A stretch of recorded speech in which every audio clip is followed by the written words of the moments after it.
License and registration. Why were you in such a hurry back there? I wasn't speeding, officer. Here they are. License and registration, please. Do you know why I pulled you over? No, officer, I do not. Red and blue lights behind him carried a weight he knew too well. The cruiser surged closer, horn blaring once, an order, not a warning. He pulled onto the shoulder, engine off, dome light on, hands visible. His breath stayed shallow, controlled. Years of courtroom discipline pressed against the rising burn in his chest. He'd spent the entire week preparing indictments against corrupt officers across the county, but he couldn't shake the thought that tonight's stop had no randomness to it at all. Boots crushed gravel behind him. Slow. Deliberate. The officer appeared at the window, pale, face-tight with something far beyond routine protocol. Rainwater streaked his badge, distorting the name markers had seen too many times in complaints that mysteriously vanished from internal files. "Step out," the officer said. No greeting. No reason. Marcus complied. The cold hit him first. Then the shove, sudden, hard, meant a rattle. His feet skidded on wet asphalt. The officer leaned in, voice low enough to hide from any camera. "Men like you don't get to drive around here like you own the place." A metallic click answered the words, the sound of a handcuff ratcheting shut around Marcus's left wrist. Then another click. Then darkness as a storm swallowed the highway whole. Rain thickened into a sheet of static across the windshield as Marcus Hale held still, wrists loose on the steering wheel. He tracked the glare of the police cruiser behind him through the rearview mirror. The lights pulsed red-blue-red, staining the storm in violent flashes. The officer didn't approach immediately. He lingered in the car, silhouette stiff, scribbling something Marcus couldn't see. Marcus exhaled once, slow, steady. His pulse thudded in his fingertips. Boots finally hit pavement. The officer approached with a gait that communicated ownership, not caution. He stopped at Marcus's window, posture wide, rain dripping off the brim of his hat. License and registration. Marcus kept his voice level. Inside the glove box. "I'm reaching with my right hand." A curt nod answered him. Not acknowledgement, permission issued like a threat. Marcus retrieved the documents and held them out. The officer didn't take them. "You in a hurry tonight?" "No." "You rolled through that stop sign back there." There was no stop sign. The officer's lip twitched. "You calling me a liar?" "I'm stating a fact." The officer leaned closer. "Step out of the vehicle." "No stated cause," Marcus said. "I complied with." "Out. Now." Marcus exited slowly, hands visible. Rain soaked through his suit jacket, cold threading down his spine. The highway hissed with passing water. The officer circled him. "Where you headed?" "Home." "Where's home?" "North Ridge." A soft scoff. "Nice area." Marcus didn't respond. The officer opened the car door without asking. He leaned in, rifling through compartments. Papers rustled. Plastic snapped. The search lasted minutes, long enough to communicate the message. "Nothing you own is private here." Another cruiser pulled up. "Back up." The second officer stepped out, younger, wary, but aligned. The first officer called out, "Guy's acting nervous." Marcus kept his eyes forward. "I haven't raised my voice. I haven't moved without instruction." "Tone's got edge," the younger officer muttered. Marcus swallowed irritation. "I'm maintaining clarity." "See," the first officer said. Aggression. The accusation hung in the wet air. The first officer approached Marcus again, closer this time. "What do you do for a living?" "I work in federal court." "Clerk or something?" "No." The officer waited. "I'm a federal prosecutor." Silence. Heavy, dense, predatory. The officer stepped in until his breath merged with the rain. "That's supposed to impress me." "It's just the answer to your question." The officer grabbed Marcus's wrist. The movement was sharp, practiced. Metal closed around skin. "Turn around." "For what charge?" Marcus asked. The officer tightened his grip. "You think the rules apply to you." Marcus's jaw locked. "They apply to everyone." The officer forced his arm behind his back. Not tonight, they don't. The second cuff clamped shut. The officer leaned in, voice low, a whisper buried under thunder.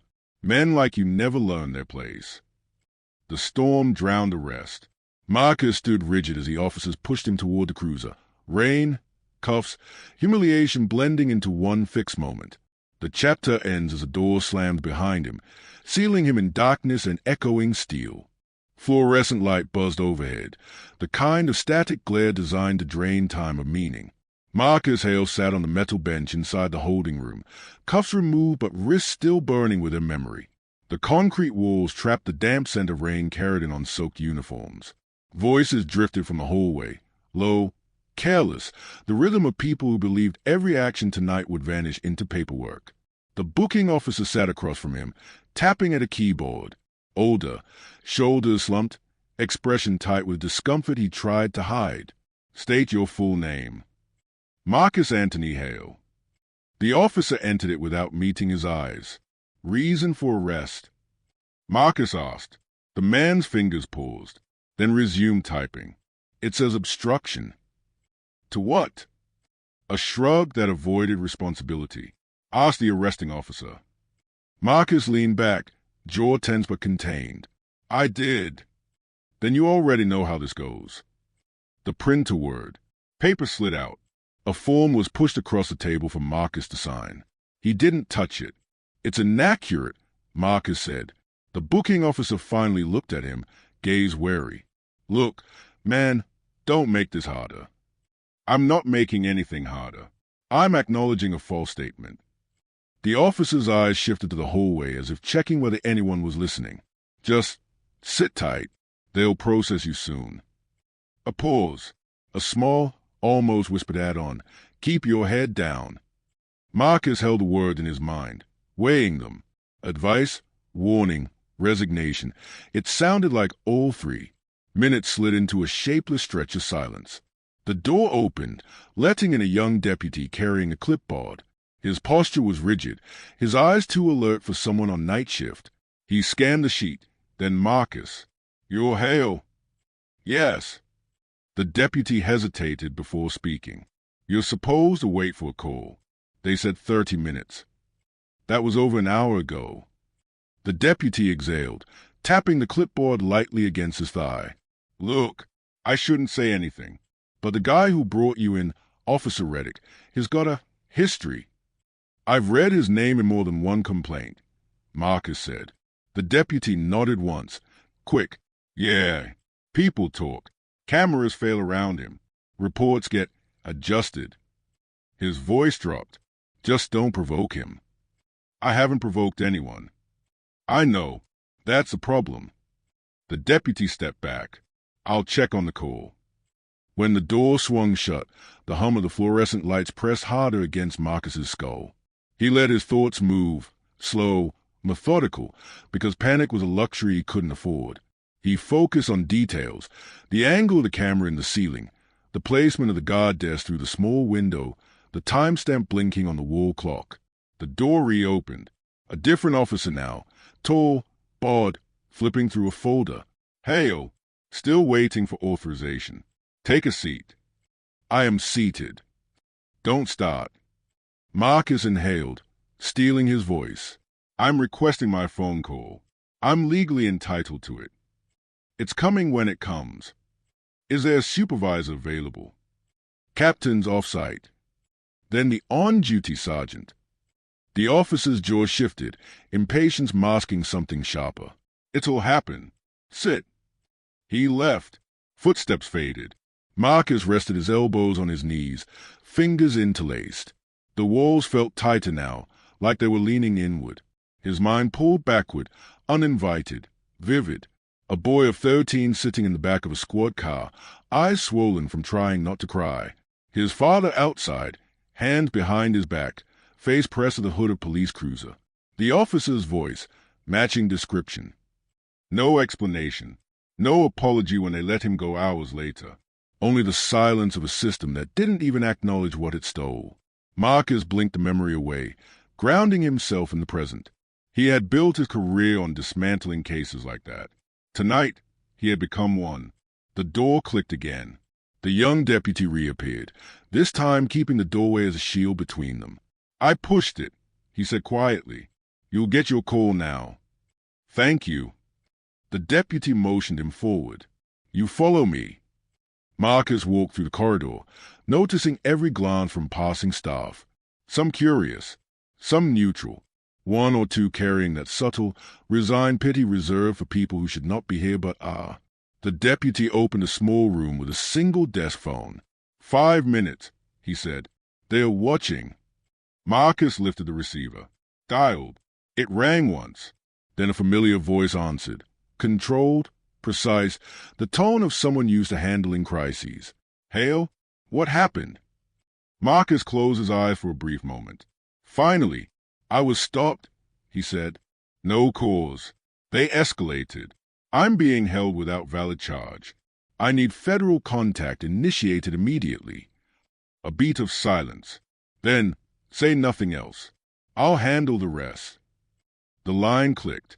The deputy took the phone back, eyes tight with worry. Things are about to move fast. Marcus nodded, calm settling over him like armor, because now the silence was ending.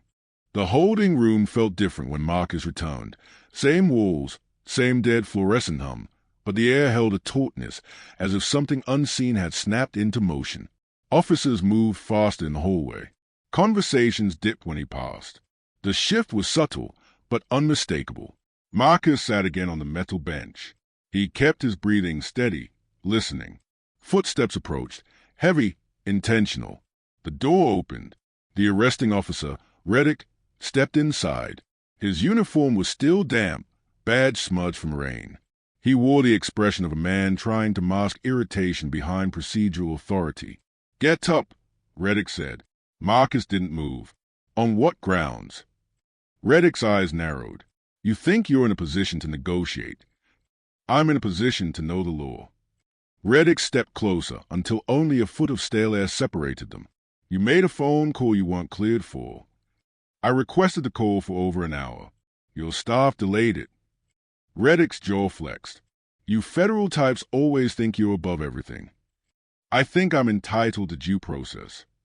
Reddick's smile was brittle. "Let's see how far that gets you." He turned and left, the door slamming with unnecessary force. Minutes later, another sound entered the corridor, boots moving in quick formation. Not county cadence. Federal. 2 agents stepped into view through the small window. Their dark suits were unmistakable even under cheap fluorescent light.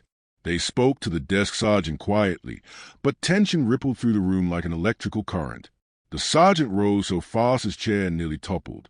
He pointed toward an office, ushering the agents away from the main hall. Marcus watched Reddick reappear, trying and failing to look unfazed. His movements grew sharper, more agitated. A young officer muttered near the door, unaware Marcus could hear him. "Why didn't anyone tell me we had a federal prosecutor in holding?" Another voice responded, older, shaking, "Because the captain ordered it kept off the log until morning." Marcus memorized the line instantly. Footsteps again, lighter this time. The young deputy from earlier slipped into the holding room. He closed the door behind him, his palms slick with sweat. "Your office called back," he said. "They didn't just call. They sent people." Marcus nodded once. "They're in with the on-duty captain now. It's tense." "Tense how?" Marcus said. The deputy swallowed. The captain said the stop was justified. The agents asked for body cam footage. Reddick said the camera malfunctioned. He hesitated. Again. Marcus felt the familiar clinical focus settle over him. "And the paperwork?" "There are 2 versions. The front desk clerk said she saw Reddick rewriting sections after he turned in the first draft." "Exactly as expected." The deputy continued, voice dropping. "They are trying to align the report before anyone signs off." Marcus looked up at him. "What happens next?" "I don't know, but something's breaking out there." A loud thud shook the hallway, someone slamming a door open. Raised voices followed. "You were supposed to notify us immediately." "I handled the stop according to protocol." "That's not what the complaint says." "We don't go by complaints. Anyone can write those." which is why you're under federal scrutiny. The argument traveled in sharp fragments. Then the captain's voice cut through, tight and furious. Everyone need to calm down. Reddick barked back, I didn't do anything wrong. Silence answered him, heavy, condemning. The young deputy flinched. I shouldn't be in here. He slipped out quickly. Marcus stood, stretching his cramped muscles. The room felt too small now, like the storm from the highway had followed him inside. But here, the lightning was internal. The door burst open again, this time with a desk sergeant. His composure was threadbare. Hale, come with me. Marcus followed, steps measured, eyes alert. They walked through the main hallway. Starr pretended not to stare. A few failed. The sergeant led him into a small interview room. FBI agent Carter waited inside. Gray suit, clipped posture, eyes sharp with controlled fury. Beside him stood a second agent, silent but locked onto every corner of the room. Agent Carter spoke first. Mr. Hale, are you injured? No. Did any officer threaten you? Yes. Did they state a charge before detaining you? No legitimate one. Carter exhaled slowly, nostrils flaring. Everything here is being frozen. Every log, every report, every camera feed. Do you understand? Yes. You're being released immediately. However, Carter's jaw tightened. They are pushing back. The captain is trying to justify the stop retroactively. Marcus replied evenly. That aligns with their history. Carter nodded once. There will be a formal statement. Your office is preparing it now. Before Marcus could respond, shouting erupted outside the door. Reddick, I don't care who he works for. He should have stayed in the car. A different voice, perhaps a lieutenant, snapped back. Shut your mouth before you sink this entire precinct. Another voice, low but cutting. Captain wants all officers off the record until morning. The interview room went silent. The storm of voices raged just beyond the thin wall. Agent Carter cleared his throat, regaining control. You'll leave through the side entrance. Avoid the main lobby. Understood, Marcus said. Carter glanced at the folder in his hand. One more question. Did you sense during the stop that this was targeted? Yes. Based on your role? Yes. Carter closed the folder slowly. Then we're dealing with more than misconduct. Marcus didn't answer. He didn't need to. A knock hit the door. The second agent opened it. A road was clear. Let's move, Carter said. They formed a small escort around Marcus as they exited the room. Officers stepped aside without being told. No one met his eyes now. As they reached the dim corridor leading to the side exit, Marcus heard Reddick's voice echo from behind the closed office door. Rage, desperation, the unraveling of a man who believed the system would always protect him. You can't do this. I didn't do anything wrong. You hear me? I didn't do anything. The door slammed. Marcus kept walking, because something very old and very fragile was finally cracking. The storm had passed by the time Marcus stepped out of the precinct, but its residue clung to everything. The slick pavement, the metallic smell, the taut air that felt one spark away from ignition. The federal agents guided him toward an unmarked car. He entered without speaking. The engine hummed. Street lights slid across his face as they pulled away. Behind him, the building remained a dark block against the night, but he could feel the panic inside it like heat radiating through concrete. Inside the precinct, that panic was already manifesting. Captain Laird slammed a stack of papers onto his desk. Explain this, he barked. Officer Reddick stood stiff, jaw locked, eyes darting like a cornered animal. The stop was legitimate. The federal agent says otherwise. They're wrong. No, Laird snapped. You're sloppy. Reddick's face reddened. He was antagonistic. He refused instructions. That's not what the time-stamped footage shows, the captain hissed. Reddick blinked. Time-stamped. My camera malfunctioned. The dash cam didn't. Reddick's breath hitched.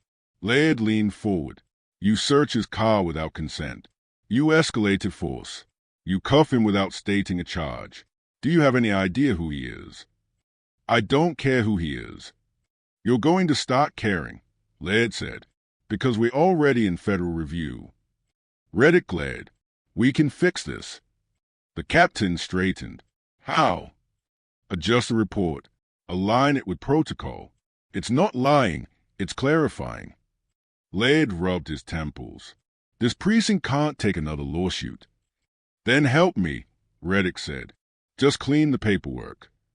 Outside the office, the civilian clerk, Maya Torres, froze mid-stride. She had come to deliver additional booking sheets. She heard everything through the half-closed door. She stepped back quietly, heart pounding. Her shift was almost over, but leaving now might mean losing the only evidence she had seen before it was altered. She hurried to her desk, pulled up the digital files, and discreetly saved the unedited reports to an external drive. Her fingers trembled, but she clicked through each confirmation with steady precision. Someone had to preserve the truth. Meanwhile, Marcus sat in the back of the unmarked federal vehicle, letting the silence settle. Agent Carter rode up front, speaking intermittently into a secure line. Yes, sir. No, he's unharmed. Yes, we have him. No, they didn't log the arrest properly. Yes, it appears intentional. He ended the call and twisted slightly toward Marcus. You know what's happening in there, Carter said. Yes. They are trying to align their story. They are hoping the system that protected them before will protect them again. That system has layers, Marcus said evenly. Some built to conceal, some to expose. Carter nodded. Which side do you think wins tonight? Neither, Marcus said. Not yet. Carter didn't respond. He didn't need to. The car pulled into a secure lot behind the U.S. Attorney's office. Marcus stepped out, stretching muscles still tight from handcuffs. Nidair felt sharper here, cleaner, but heavy with anticipation. Inside the building, dim after-hours lighting cast long shadows across the hallway. Marcus walked with purpose. Deputy U.S. Attorney Claire Whitmore stepped out of her glass-walled office the moment she saw him. Hail! He nodded. I made the call. I know. She studied him. You all right? Yes. That precinct is in scramble mode. Our phones have been ringing non-stop. They'll attempt to bury everything. Whitmore crossed her arms. They already are. Reddick's union rep contacted the county chief. They are claiming you were uncooperative. Marcus let out a slow breath. Expected. We'll move carefully, she said, but we aren't letting this slide. Marcus's eyes hardened. Good. The elevator dinged. Agent Carter approached again. More development, he said, back at the precinct.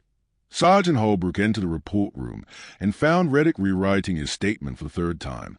That looks nothing like what you turned in earlier, Holbrook said. Reddick didn't look up. It's the clarified account. Clarified or fabricated? Reddick's pen stopped. Do you want this place shut down? Holbrook's silence was answer enough. Reddick resumed writing. Then help me. Holbrook swallowed. What about the dash cam? Captain says we'll cite weather interference. And the body cam? Same story. Holbrook exhaled. Federal agents already asked for footage. Reddick lifted his head, eyes sharp. Then we say it was malfunctioning. It's always malfunctioning around you. Reddick's gaze turned cold. Then they'll believe it again. He signed the altered report with a hard stroke. The sergeant took the pages, fingers trembling. In Maya's small cubicle, the clock read 2:14 a.m. She should have been home hours ago. Instead, she stared at the unedited files saved onto the drive hidden beneath her keyboard. She pulled out her phone, hesitated, then typed a short message to a contact at the local paper. Got something you need to see. Tomorrow. Meet me off record. She hit send before fear could stop her. Agent Carter looked up from his folder inside Whitmore's office. We just received an internal update, he said. The precinct filed a revised report. They are claiming you were verbally aggressive and resisted instructions. Marcus didn't flinch. They'll add physical resistance next. They already did. Whitmore swore under her breath. Carter continued. The captain is claiming the stop was due to a suspected equipment violation. Marcus raised an eyebrow. Which one? They didn't specify. They won't. That would require evidence. Whitmore checked her watch. We need everything documented. Write a personal account now while details are fresh. Marcus nodded. I will. Carter closed the folder. We'll escalate at first light. Marcus looked out the window at the faint glow rising behind the skyline. Tonight, he said quietly, they are building a story. And tomorrow? Whitmore asked. Tomorrow, Marcus replied, we dismantle it. Back at the precinct, Officer Reddick paced the whole way outside the captain's office. Sweat sat on his brow despite the air conditioning. He muttered to himself, justifying, denying, rehearsing. The captain stepped out and shoved a new document into his hands. Sign this. Reddick skimmed it, anger flaring. This makes me the scapegoat. You are the problem, Laird said. Everyone else is just collateral. Reddick's face twisted. You think I'm going down alone. You're going down regardless. Reddick's breath shook. The captain walked away, leaving the officer staring at the page. For the first time that night, Reddick's confidence cracked. Hairline, but real. And the crack would only widen. Because somewhere in the building, a civilian clerk was carrying the truth home on a plastic drive. And at the edge of morning, the system they trusted was about to turn against them. The precinct fluorescent lights buzzed like a swarm as the front door opened to reveal two men in dark suits. Federal agents. Their presence immediately compressed the air, turning the usual bustle into tense, measured silence.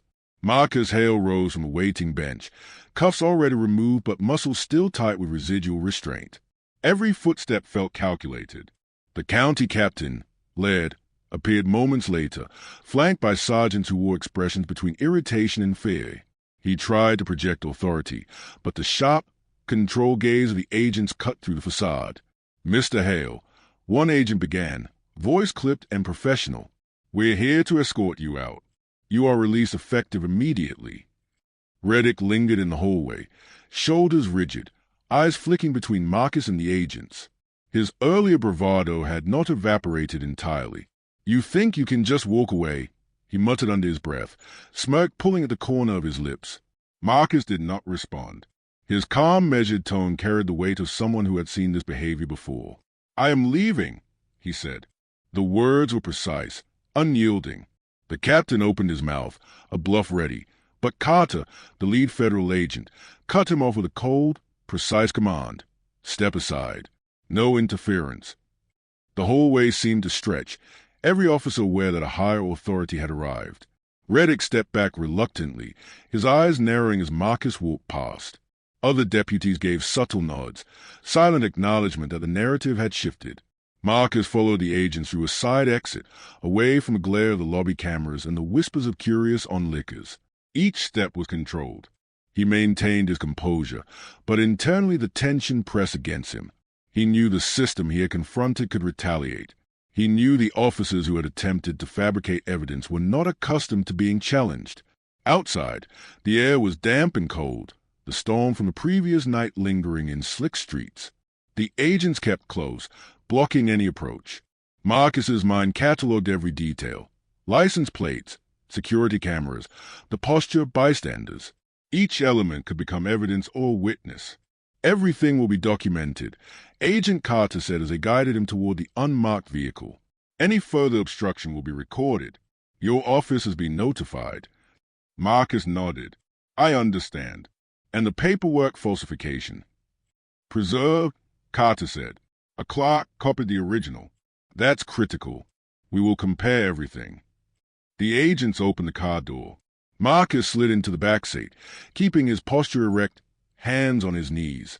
His suit was damp from residual rain. His thoughts were sharp. Reddick watched from the doorway, still smirking, but it lacked conviction. For the first time, he had no leverage. Inside the car, Marcus exhaled slowly, letting the residual tension drain just slightly.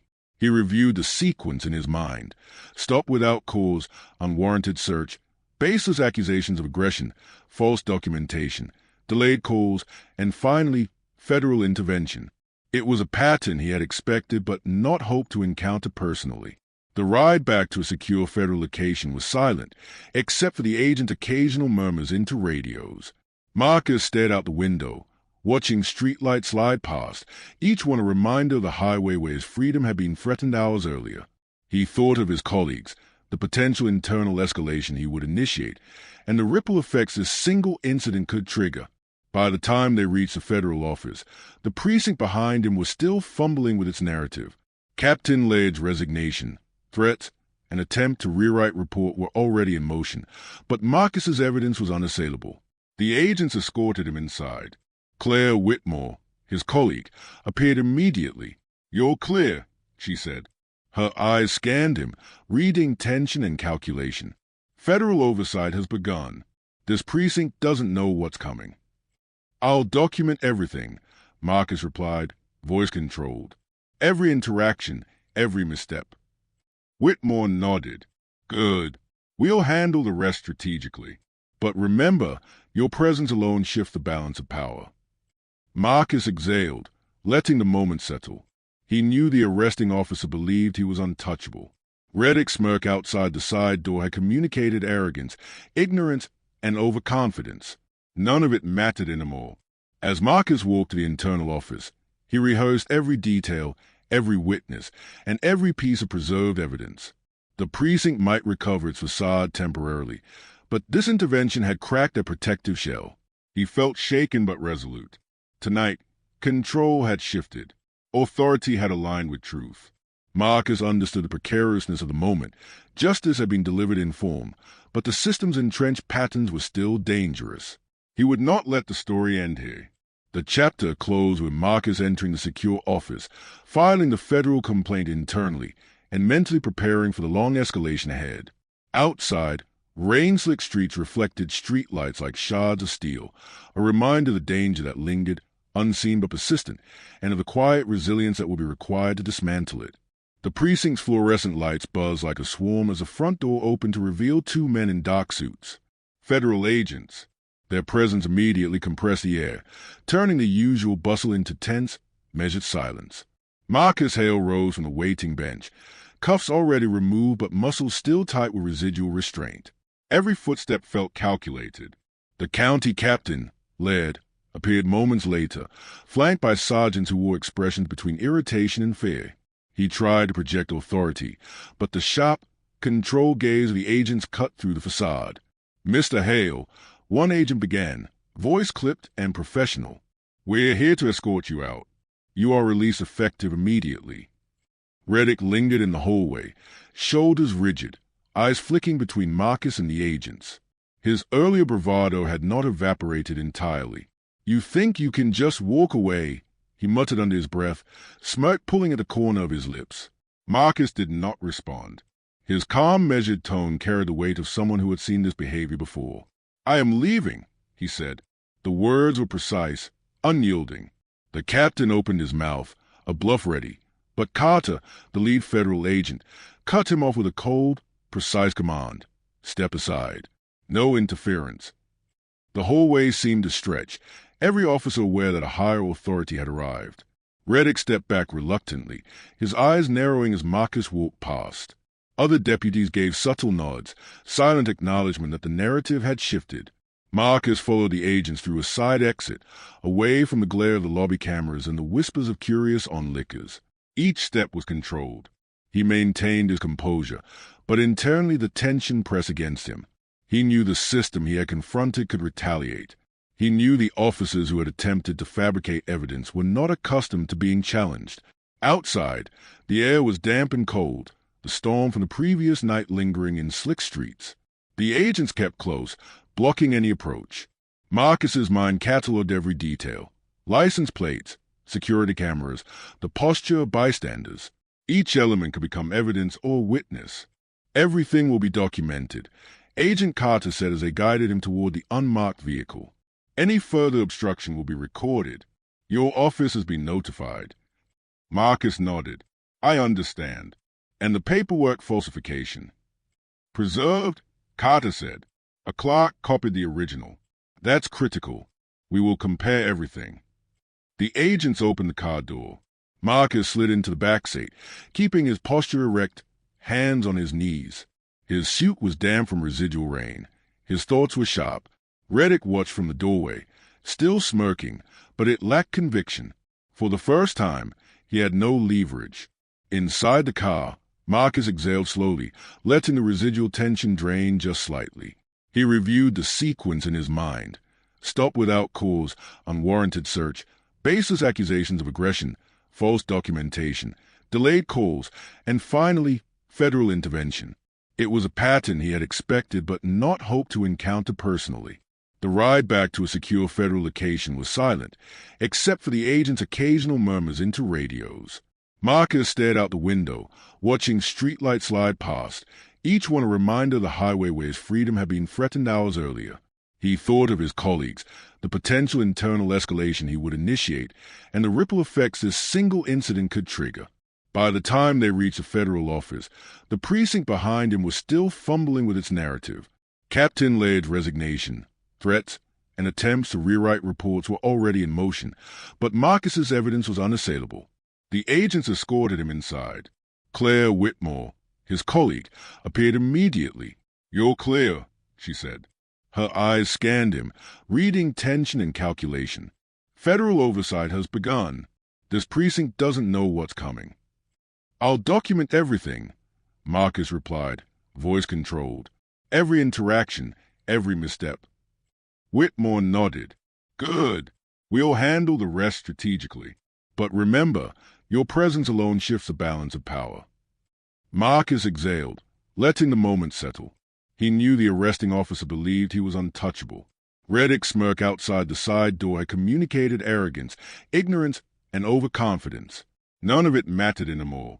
As Marcus walked to the internal office, he rehearsed every detail, every witness, and every piece of preserved evidence. The precinct might recover its facade temporarily, but this intervention had cracked their protective shell. He felt shaken but resolute. Tonight, control had shifted. Authority had aligned with truth. Marcus understood the precariousness of the moment. Justice had been delivered in form, but the system's entrenched patterns were still dangerous. He would not let the story end here. The chapter closed with Marcus entering the secure office, filing the federal complaint internally, and mentally preparing for the long escalation ahead. Outside, rain-slick streets reflected streetlights like shards of steel, a reminder of the danger that lingered, unseen but persistent, and of the quiet resilience that would be required to dismantle it. Hallways and offices. Local media caught wind of the story, carefully threading facts with caution, yet the undertone was unmistakable. The county's law enforcement had overstepped. Marcus's own office felt the subtle pressure immediately. Some colleagues approached with wary smiles, advising restraint, warning him to avoid conflict, hinting at unseen consequences. Marcus, however, would not step back. He gathered the first wave of reports, screenshots of bodycam logs, statements from officers like the young deputy, and the unedited copies preserved by Maya Torres. Every fragment told the same story: procedural violations, cover-ups, and deliberate intimidation. He organized the materials meticulously, ready to present a coherent, unassailable case. Dialogue with community members deepened his understanding. He spoke with pastors, civil rights lawyers, and local activists, each recounting experiences with officers like Reddick, patterns of harassment, intimidation, and silence. "You have to know," one lawyer said, voice tight, "this isn't isolated. These patterns run decades deep.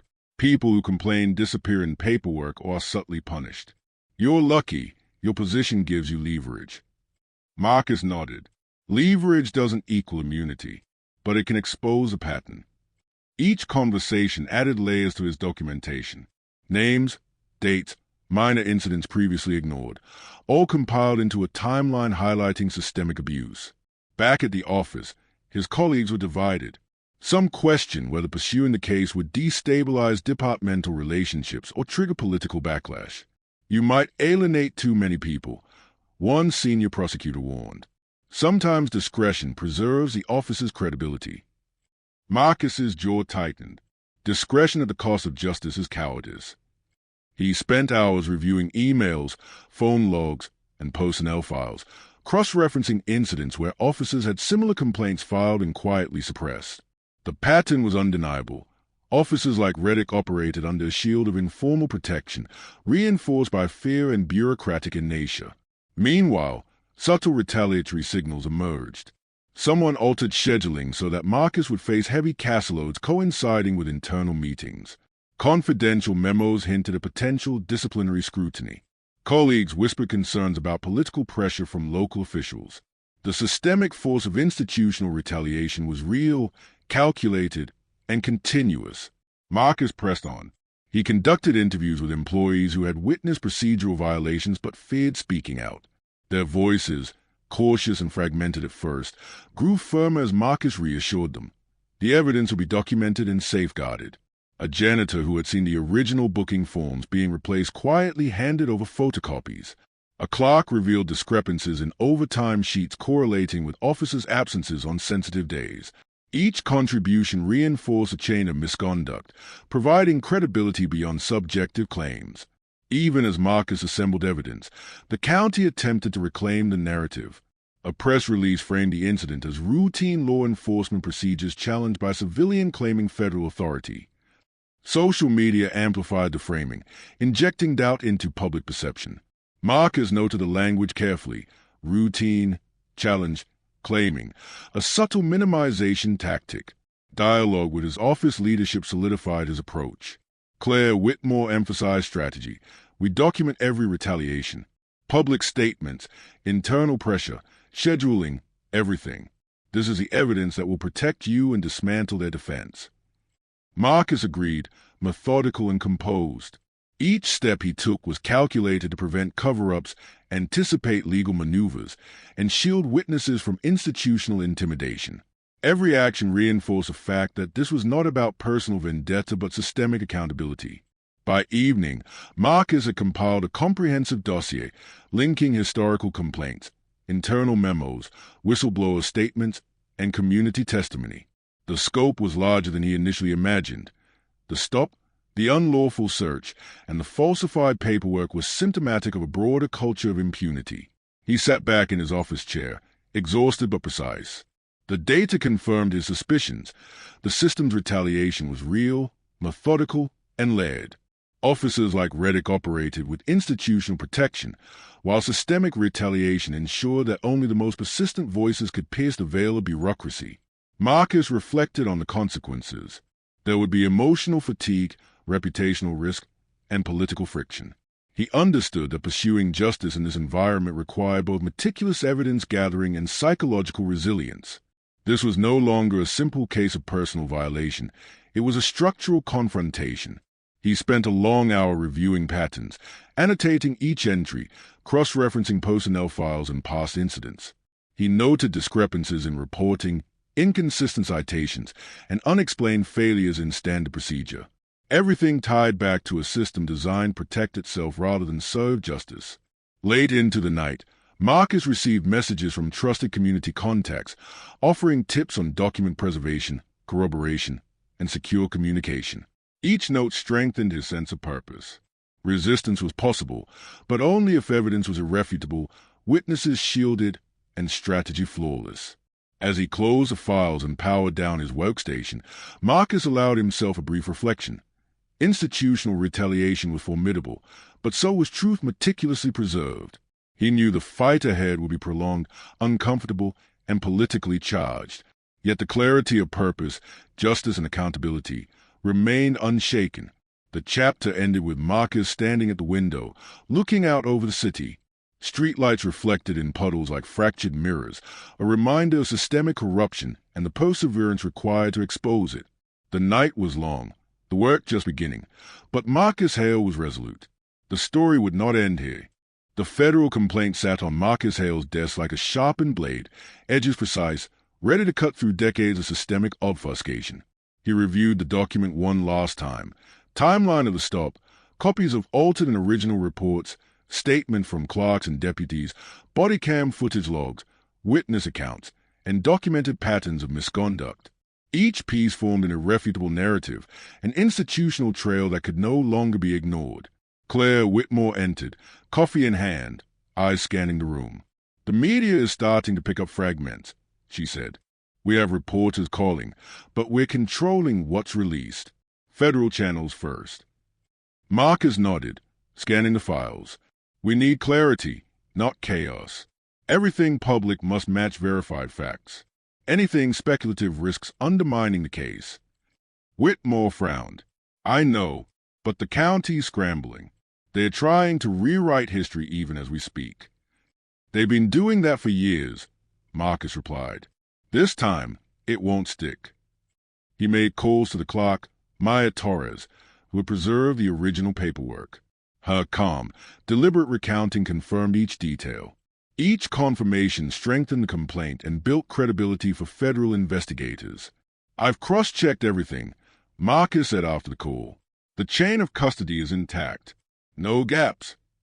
Whitmore exhaled. Good, because the moment we file, we can expect pushback, and it will be loud. Marcus allowed himself a brief smile, tense, controlled. The exposure phase was delicate. Timing, narrative, and corroboration had to align perfectly. At the precinct, tension was palpable. Officer Reddick, still smirking in earlier hours, now scowled as whispers spread through the hallways.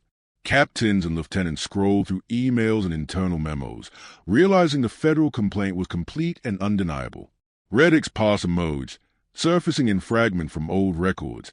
Bodycam malfunction conveniently timed during sensitive stops, suppressed complaints, and retaliation cases buried in personnel files.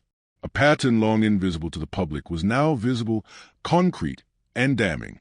Back in Marcus's office, he coordinated with federal agents to schedule interviews, secure statements, and prepare for testimony.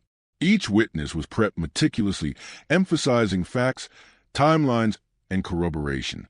Silence and hesitation from participants were replaced with measured confidence, truth fortified against intimidation. The media began covering the story cautiously at first, local outlets threading facts from the complaint. Then national attention flared. Headline shifted. Federal prosecutor targeted an unlawful stop. County police under scrutiny for misconduct. Whistleblower reveals altered reports. Marcus watched the coverage with clinical detachment. The story itself was secondary. The verification of facts and the preparation for formal hearings mattered most. Every quote, every frame of video evidence, every statement had been validated.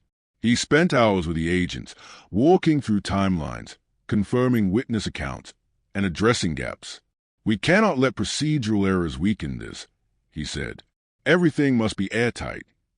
Federal oversight panels were notified. Marcus prepared for testimony, rehearsing clear, concise statements. His language was deliberate, measured, precise, unwavering. He could feel the weight of history pressing on him. His father's wrongful arrest decades earlier, a shadow of systemic failure, echoing through this incident. At the precinct, internal communications faltered. Officers whispered, questioned chain of command, and struggled with shifting authority. The county captain, Laird, scrambled to protect the department's image, but documents, emails, and eyewitness testimony made containment impossible. Reddick, realizing the walls had collapsed around him, attempted last-minute denials, but inconsistencies in his accounts were stark. Each lie only confirmed prior suspicion. Witness statements directly contradicted fabricated reports. Marcus's testimony before the federal oversight panel was precise and restrained. He described the stop, the search, the delay of his phone call, the falsification of reports, and the broader patterns he had uncovered. His tone remained controlled, every word carrying moral and legal weight. Was the stop random? A panel member asked. No, Marcus replied. It was targeted. The systemic patterns are clear. The misconduct is not isolated. This officer's history and the department's failures reflect entrenched institutional bias.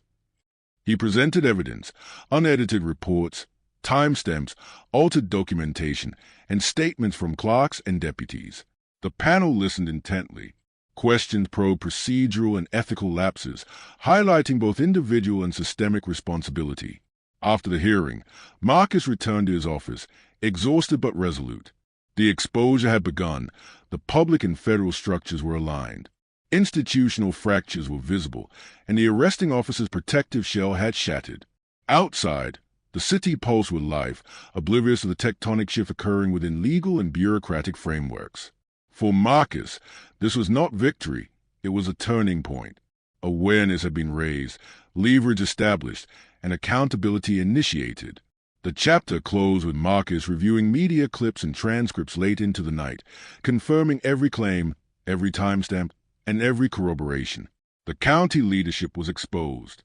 Officers complicit in prior cover-ups now faced scrutiny.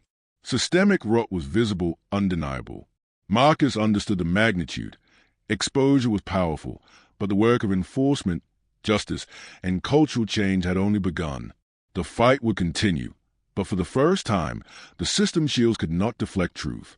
The weight of responsibility pressed on him, but so did clarity. The storm was not over. It had only shifted. By dawn, the precinct corridors felt hollow. Officer Reddick sat at his desk, slumped, papers scattered, body language taut with disbelief. The suspension notice lay on the edge of his blotter, effective immediately, pending federal investigation. The captain's resignation was finalized, sent in by email, leaving a vacuum of authority and a ripple of panic among remaining officers. The structures that had once shielded misbehavior were cracking, exposed to light and scrutiny. Marcus Hale arrived at his office, suit damp from a morning drizzle, briefcase in hand. The emotional cost of the past days pressed against him, a quiet weight in his chest, memories of his father's wrongful arrest returning unbidden, mingled with the adrenaline of confrontation and exposure.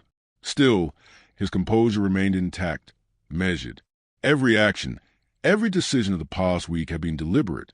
There was no room for reactionary behavior. Colleagues approached carefully. Some offered quiet congratulations. Others lingered at the edge of conversation, caution in their tone. The case is being reported nationally, Claire Whitmore said, scanning her tablet. We're seeing commentary, analysis, and pressure on the county to cooperate fully. Marcus nodded, eyes narrowed at the screen. Public perception aligns with documented reality. That's the only leverage we have left. He spent the morning reviewing filings, federal complaints, internal memos, and evidence submissions. Each document confirmed one thing. The system was responding, but slowly, with institutional friction that could dilute the impact if vigilance lapsed. Later, he spoke with Maya Torres, the clerk who had preserved the original reports. Her calm but precise account verified every procedural irregularity. Marcus listened, asking clarifying questions, documenting each answer. Every corroboration strengthened the ongoing investigation. Outside his office, the world moved forward, oblivious to the layers of accountability being activated. Marcus knew that Reddick's suspension was not personal vengeance, it was procedural inevitability. The officer's prior reliance on intimidation, cover-ups, and bureaucratic shielding had finally collided with a system prepared to enforce consequences. Marcus allowed himself a brief reflection. Justice had been served institutionally, but emotional scars lingered. The humiliation of being targeted, the residual stress of unjust detention, and the echoes of his father's experiences were not erased. He felt the weight of resilience required to persist in a flawed system. He returned to his files, compiling detailed accounts for upcoming federal oversight hearings.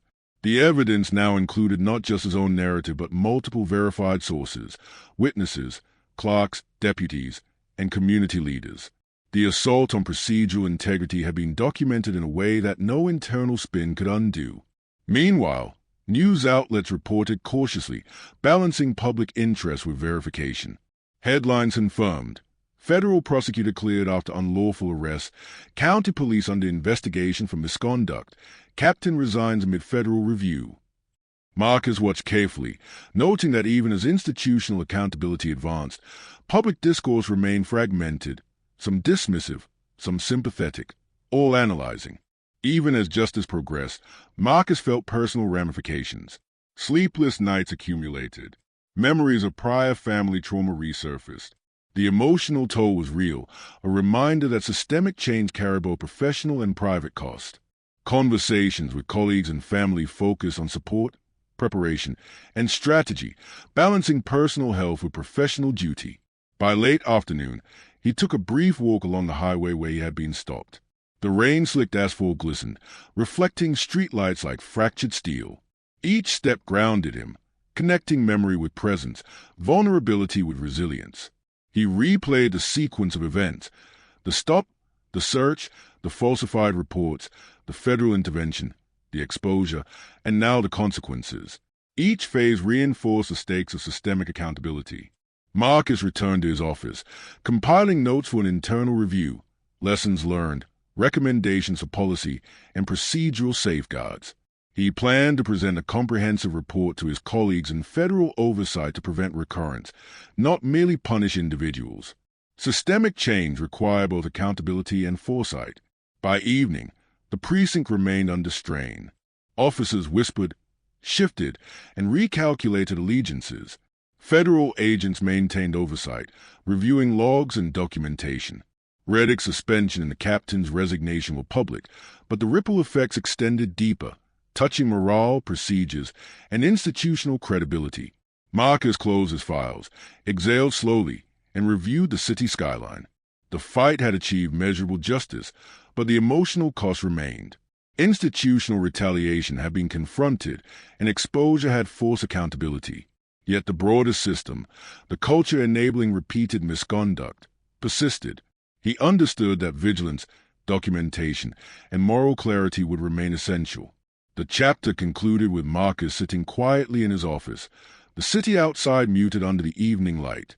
Justice had been served, but the struggle for systemic integrity was ongoing. The arresting officer faced suspension. The captain resigned. Institutions scrambled to contain damage. Marcus carried the weight of progress, awareness, and personal cost, a complex equilibrium between victory and the relentless persistence of systemic imperfection. The morning was crisp, the city waking slowly, unaware of the upheaval that had passed through its institutions. Marcus Hale walked along the same highway where he had been stopped days earlier. Puddles reflected fractured streetlights, rain-slicked asphalt shining like black glass. The memory of cuffs, rain, and hostility lingered, but this time it carried a different weight, clarity rather than fear. He carried no illusions of triumph. The arresting officer faced federal charges, civil suits, and professional suspension. The captain had resigned, the precinct credibility fractured, and the media had exposed the misconduct. Yet Marcus knew justice, while necessary, was partial. Systems that allowed such abuse still existed. The culture of impunity did not vanish with a single case. Returning home, Marcus found his family waiting. His mother greeted him quietly, eyes bright with concern and relief. His father, older now, offered a nod of acknowledgement, a silent understanding shared between generations shaped by injustice. They spoke little of the details, but Marcus allowed himself to reflect. "It's not just about the stop," he said finally, voice steady. "It's about accountability, patterns, the system itself." His partner, seated across the table, reached out, fingers briefly brushing his hand. "You did what had to be done," she said, "but it cost you." He nodded, aware of the truth in her words. Emotional fatigue lingered, a quiet ache from sleepless nights, persistent stress, and the constant awareness of systemic fragility. Yet there was also resolve, a renewed understanding of the work ahead. At his office, he reviewed final reports, witness statements, and federal filings. Every document confirmed the facts. Exposure had worked. Evidence preserved by clerks, deputies, and community contacts ensured accountability. Every procedural misstep, cover-up, and retaliation attempt had been documented. The legal record was unassailable. Marcus knew the work would not end here. Officers like Reddick were constrained, but systemic rot remained. The process of dismantling entrenched patterns required sustained vigilance, careful documentation, and an unwavering commitment to justice. He resolved to continue, filing internal reviews, mentoring colleagues on accountability, and ensuring safeguards were implemented. The city pulsed around him, indifferent yet witness to change. Federal oversight remained engaged. Internal culture would shift slowly, reluctantly, but evidence and precedent now enforced transparency. Marcus walked through his office, the familiar rhythm grounding him, a reminder that personal endurance was essential in confronting structural injustice. Later, he returned to the highway again, pausing beneath a flickering streetlight. He watched vehicles pass, reflections slicing through puddles, a fractured mirror of society itself. The stop, the detention, the exposure, and the consequences had left a mark, not one of victory, but of clarity.